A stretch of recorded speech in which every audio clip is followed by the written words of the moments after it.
Bevard, je suis référente équissaire sur le CERF France Picardie Nord-de-Seine.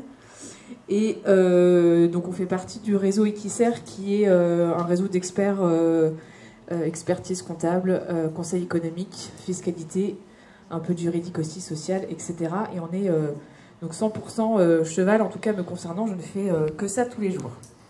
Donc je vais essayer de faire ça de manière efficace au vu du temps. Donc au niveau donc, des taux TVA appliqués aux ventes des chevaux. Donc le prérequis déjà, qui était quand même important de mettre, c'est que quand je vais vous parler, c'est que vous êtes donc un professionnel français et assujetti à TVA. Sinon, ça ne fonctionne pas. Ensuite, donc, on va avoir des questions à se poser. La première, c'est quel est le traitement comptable et fiscal qui a été fait à l'origine. Donc la premier élément, c'est de savoir si, donc je vous rappelle, vous êtes professionnel français assujetti à TVA. Si vous avez acheté le cheval, la première question à se poser, c'est est-ce que vous avez récupéré la TVA au moment de l'achat? D'accord? Donc si vous avez récupéré de la TVA, ça veut dire qu'à la revente du cheval, on devra, sur le principe, appliquer de la TVA.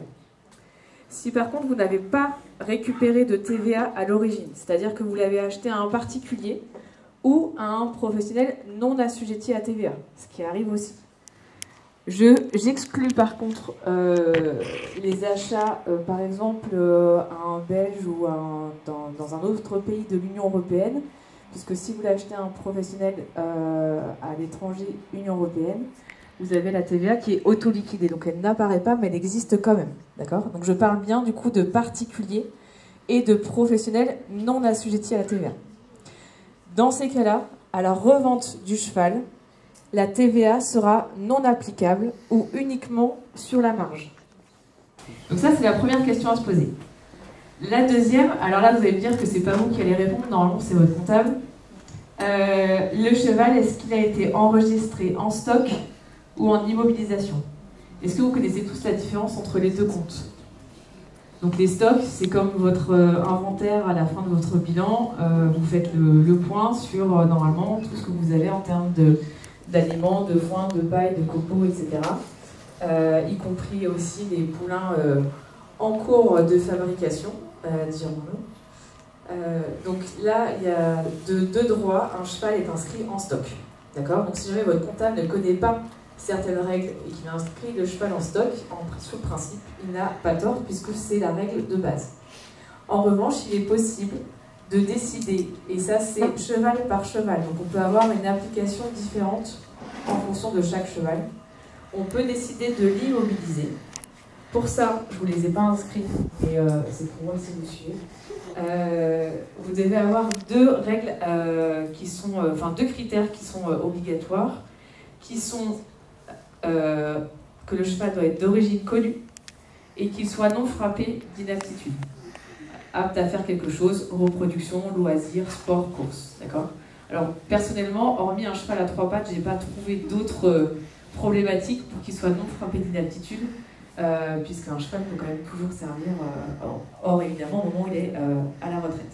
Oui, connu, on parle bien d'un point de vue réglementaire et pas... Réglementaire. Oui. Donc, si le cheval sur lequel vous n'avez pas récupéré de TVA à l'origine, il a été inscrit en stock, ça veut dire que vous allez appliquer de la TVA uniquement sur la marge. D'accord? Donc, si vous l'avez acheté 5 000 et que vous le revendez 7 000, la TVA appliquée sera uniquement sur les 2 000 €. Par contre, la TVA n'apparaîtra pas sur la facture, mais elle existe bien. Ça veut dire que l'acheteur ne pourra pas la récupérer. Et ensuite, si le cheval donc, est bien immobilisé, donc les deux critères respectent les deux critères et que ça a été enregistré dans le bon compte au niveau de votre bilan, la TVA est non applicable. Donc il y a peut-être des fois, quand vous n'avez pas forcément l'information, vous avez peut-être fait des ventes avec une TVA à 20%, alors que vous auriez pu ne pas en mettre. D'où l'importance d'échanger avec les experts comptables sur ce sujet. Donc ça, c'est la première étape, de savoir, à vous, à votre niveau, est-ce qu'on doit appliquer de la TVA ou pas. Ensuite, les questions suivantes, ça va être plutôt par rapport à l'acheteur. et l'utilisation qu'il va en faire. Donc la première étape, c'est de savoir l'acheteur, quel est son statut. Est-ce qu'il est particulier ou est-ce qu'il est professionnel? S'il est professionnel, alors français, c'est facile. Si c'est Union européenne, logiquement, c'est facile aussi, surtout qu'on a des numéros de TVA intracommunautaires, donc ça, on n'a pas de difficulté. Si par contre, c'est un professionnel hors Union européenne, là, il faut que vous puissiez prouver par tous les moyens qu'il agit bien en tant que professionnel.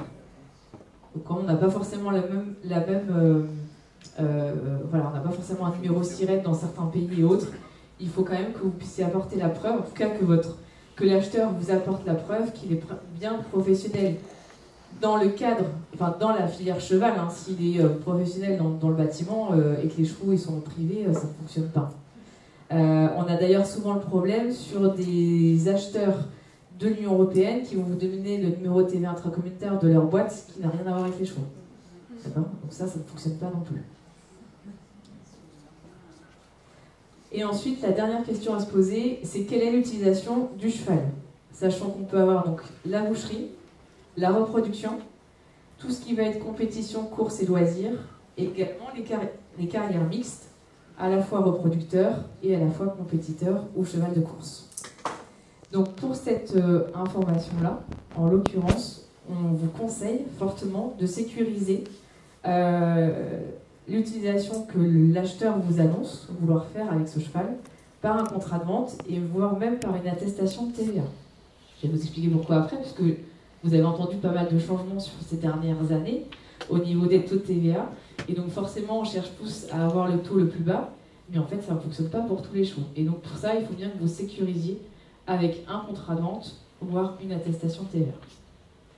Donc sur les chevaux qui sont vendus en France, les seuls pour lesquels on peut appliquer un taux de TVA à 5,5%, ce sont donc les poulinières, les étalons, les parts d'étalons, les choses un peu particulières, chevaux de boucherie vendus à un assujetti à la TVA, et des chevaux destinés à tout ce qui est labourage et débardage, d'accord, chevaux de travail.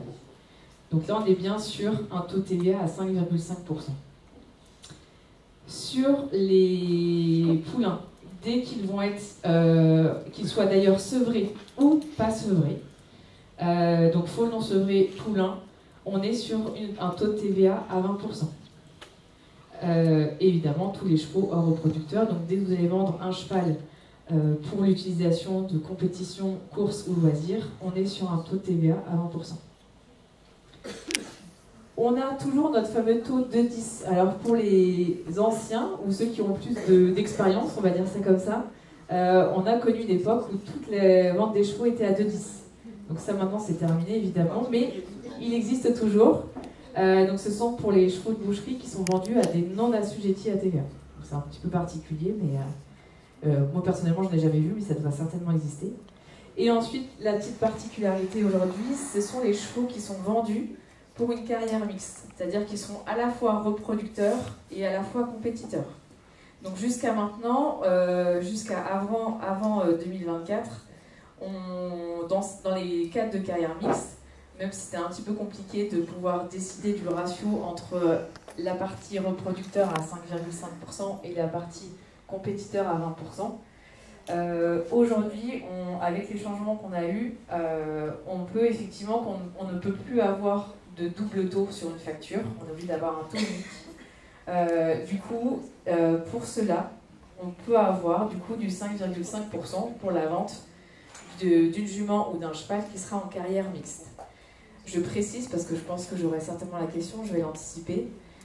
Si votre acheteur vous dit qu'il va faire carrière mixte, ça ne veut pas dire que la jument doit être salie dans 2 ou 3 ans. C'est dans la saison qui suit. D'accord? Ça ne fonctionne pas pour plus tard.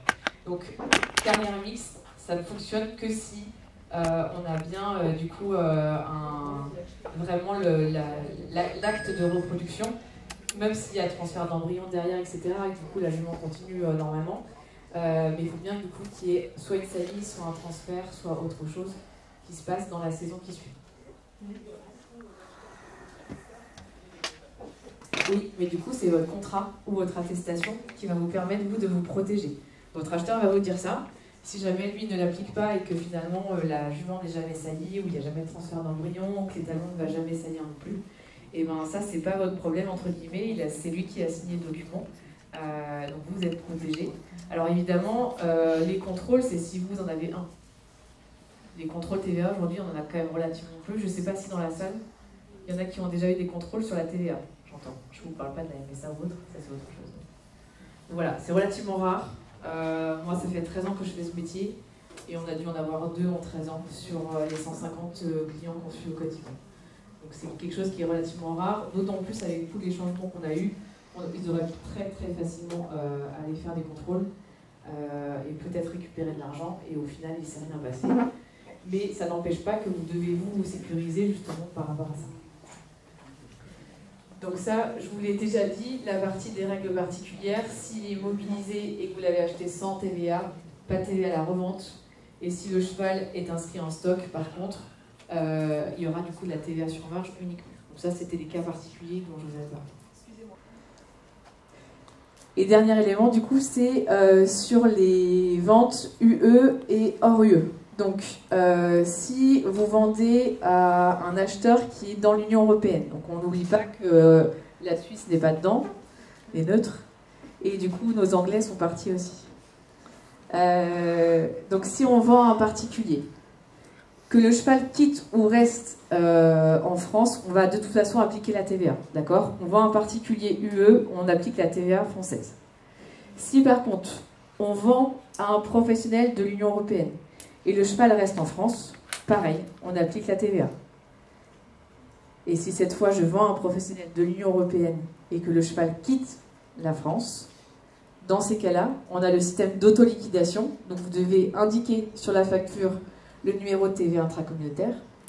Vous avez également l'obligation de vérifier qu'au moment de la facturation, le numéro de TVA intracommunautaire est bien valide. Donc vous devez aller vérifier sur Internet. Oui, parce que vous n'avez pas donné déjà assez de travail avec la visite veto et les contrats de pension. On vous en rajoute un peu. Dans ces cas-là, vous devez vérifier et faire une capture d'écran en fait, comme quoi le numéro de TVA était bien valide à ce moment-là. On a également une déclaration d'échange de biens à faire. Je vous ai mis le petit lien de la lettre d'information qu'on avait fait à l'époque. Vous trouverez toutes les informations. Je ne vais pas trop m'attarder sur ce sujet-là. Et ensuite, vente hors Union européenne. Là, on ne va pas s'inquiéter de savoir si on est particulier ou professionnel, on va gérer de la même manière. Donc cette question-là, du coup, n'est pas importante pour les ventes hors Union européenne.